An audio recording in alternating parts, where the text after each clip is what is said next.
Assalamualaikum warahmatullahi wabarakatuh. Saya Yumiana Elhapsari akan menjelaskan tentang epistemologi, khususnya metode atau aliran positivisme. Sebelumnya kita akan bahas apa sih epistemologi itu sendiri. Seperti yang pernah kita pelajari sebelumnya, epistemologi merupakan ilmu yang mempelajari dasar-dasar dan batas-batas pengetahuan. Epistemologi merupakan cabang ilmu filsafat yang berasal dari bahasa Yunani yang berarti episteme pengetahuan, logos yang artinya pikiran, perkataan, ataupun ilmu. Secara sederhana, epistemologi adalah theory of knowledge yang mempelajari tentang apa pengetahuan itu sendiri, cara mendapatkan pengetahuan atau bagaimana cara mendapatkan pengetahuan, dan yang terakhir adalah batasan-batasan pengetahuan. Dalam epistemologi terdapat 5 metode atau aliran. Sebenarnya ada lebih banyak, namun yang saya cantumkan hanya 5, serta yang akan dibahas lebih lanjut adalah positivisme. Positivisme merupakan cara berpikir manusia setelah teologis dan metafisika. Apa sih teologis dan metafisika itu sendiri? Teologis itu sendiri adalah sesuatu tersirat atau pernyataan yang memiliki kehendak khusus, sedangkan metafisika kekuatan adikodratis yang menjadi sebuah kekuatan abstrak. Sedangkan positivisme itu sendiri adalah fakta dan penggunaan akal manusia. Jadi bisa dibilang positivisme ini adalah tahapan akhir dari cara berpikir manusia. Positivisme ini sendiri disebarkan oleh Auguste Comte pada tahun 1798 sampai dengan 1857.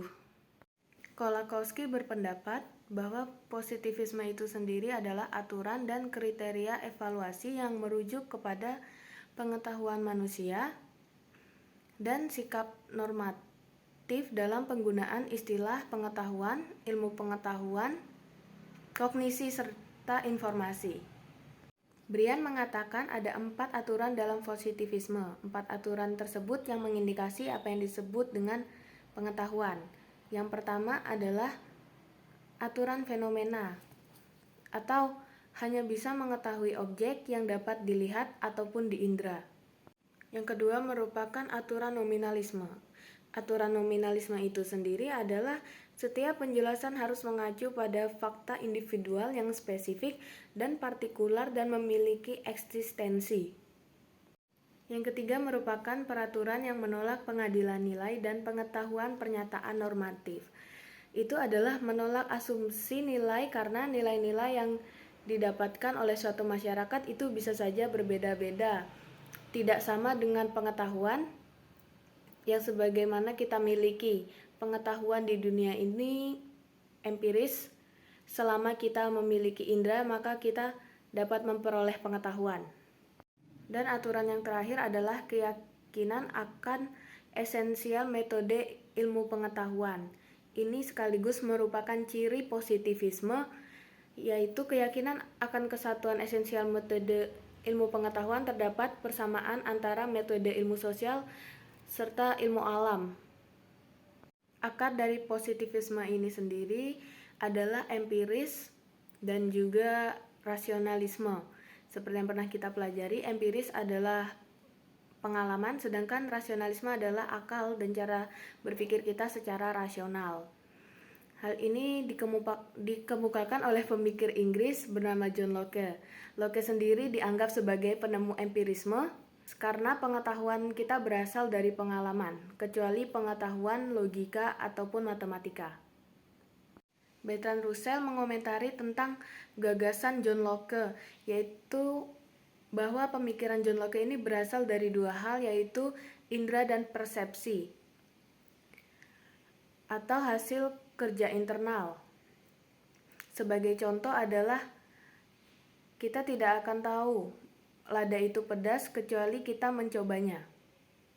Kesimpulan yang didapatkan dari aturan positivisme tadi adalah positivisme itu seakan-akan sebagai batas pengetahuan itu sendiri. Tidak ada yang bisa dijangkau oleh positivisme ataupun manusia. Proyek yang mendasar tentang positivisme adalah mencari kebenaran metode tunggal dalam ilmu pengetahuan. Satu kacamata tunggal untuk memandang dunia yang dianggap satu.